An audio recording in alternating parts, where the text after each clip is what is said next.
निक्षेप। निक्षेप का अर्थ हुआ स्थापना, रखना। नि का अर्थ है अधिक, क्षेप अर्थात विकल्प। जैन दर्शन में निक्षेप की बात करनी अति आवश्यक है। निक्षेप प्रणाली के संबंध में धवलाकार ने 4 बातें कही है। वे कहते हैं, निक्षेप के द्वारा अप्रकट विषय का निराकरण, प्रकट विषय का निरूपण और संशय का नाश होता है, और फाइनली तत्वार्थ का निश्चय होता है, अर्थात हम किसी निर्णय पर पहुंचते हैं। निक्षेप का कार्य भाव और भाषा में परस्पर संगति बैठाना। नए और निक्षेप दोनों ही वस्तुबोध की महत्वपूर्ण विधाएं हैं, तथापि निक्षेप अन्वेषण काल की प्रक्रिया है। निक्षेप में निराकरण होता है और नय प्रमाण है। निर्णय काल की प्रक्रिया है। नए में गौण होता है। अतः पहले अन्वेषण करें, तत्पश्चात निर्णय करें। बिना निक्षेपण नए प्रमाण नहीं हो सकता। निक्षेप के अभाव में अर्थ का अनर्थ हो जाता है। किसी वस्तु को सिद्ध करना है तो साधन अनेक होते हैं, लेकिन साध्य एक ही होगा। प्रमाण और नए में गौण होता है।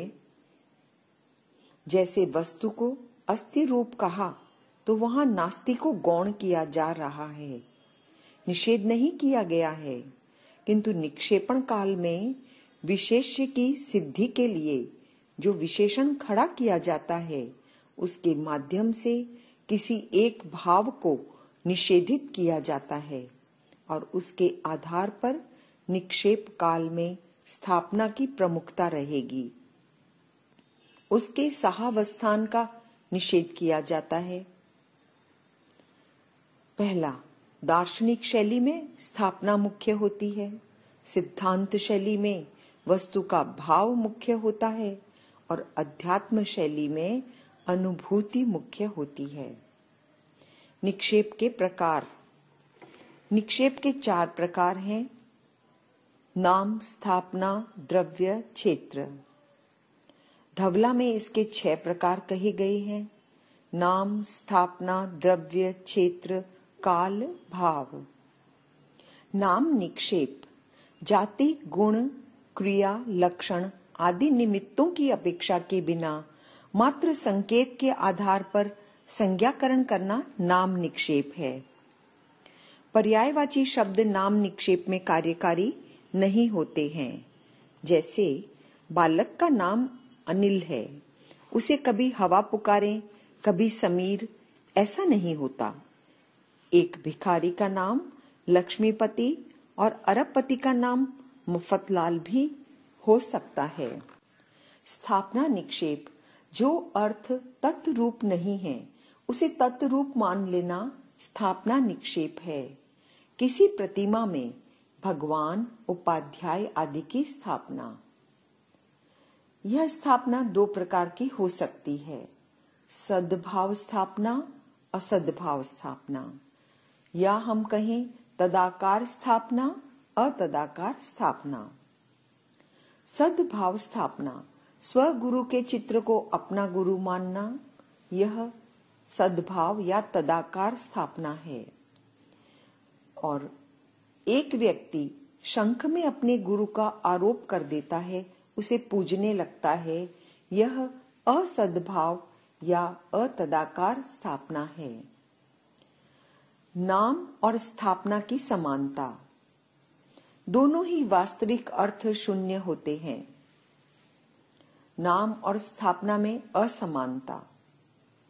नाम यावत कथित अर्थात जीवन पर्यंत रहता है, जबकि स्थापना निक्षेप यावत कथित भी हो सकती है, अल्पकालिक भी। दूसरा, नाम निक्षेप मात्र के धारक महावीर को देखकर लोग नतमस्तक नहीं होते, लेकिन लौकिक स्थापना में होते हैं। तीसरा, द्रव्य निक्षेप। जैन धर्म के अनुसार जड़ और चेतन सभी द्रव्यों का त्रैकालिक अस्तित्व है। वर्तमान काल अतीत और अनागत दोनों से संबंध रखता है। द्रव्य निक्षेप व्यक्ति अथवा वस्तु की अतीत और अनागत कालीन पर्यायों को ग्रहण करता है। इसके 3 प्रकार हैं। पहला, आगमतः द्रव्य निक्षेप। यह अनुपयोग अवस्था में होते हैं। इसमें ज्ञाता की अनुपयुक्त अवस्था होती है। इसमें भविष्य में राजा बनेगा अथवा जो अभी राज्य संचालन के दायित्व से मुक्त हो गया है, दोनों को ही राजा के संबोधन से संबोधित किया जाता है। जो ज्ञाता सूत्र को जानता था अथवा जानेगा, ऐसा जीव जो ज्ञान में उपयुक्त नहीं है, ज्ञान की अपेक्षा से वह द्रव्य निक्षेप है। दूसरा, नो आगमतः द्रव्य निक्षेप।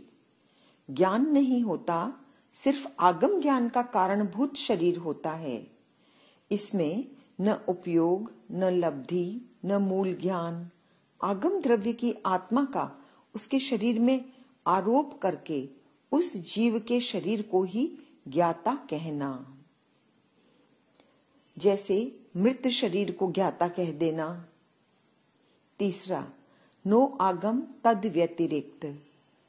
इसमें आगम का सर्वथा अभाव होता है। यह क्रिया की अपेक्षा द्रव्य है। इसके 3 रूप बनते हैं। पहला, ज्ञ शरीर। यह जो शरीर जानता था, आवश्यक सूत्र के ज्ञाता की मृत्यु हो जाने पर भी उसे ज्ञाता कहना।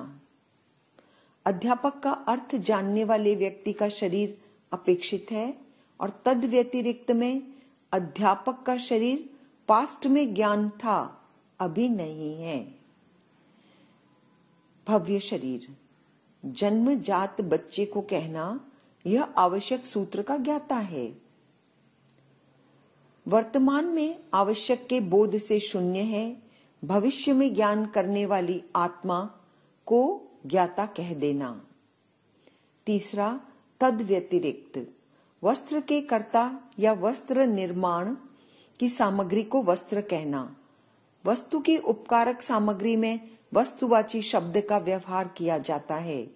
अध्यापन काल में हस्त संकेत आदि क्रिया को अध्यापक कहना, अध्यापक के शरीर को अध्यापक कहना। इनके भी 3 प्रकार हैं। लौकिक, कुप्रावचनिक और लोकोत्तर। लौकिक, दूब मंगल है।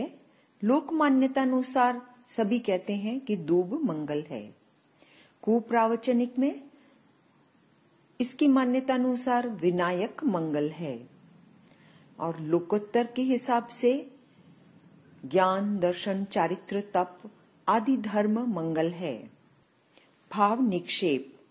जिस व्यक्ति या वस्तु का जो स्वरूप है, वर्तमान में वह उसी स्वरूप को प्राप्त है, अर्थात उसी पर्याय में परिणत है, वह भाव निक्षेप है।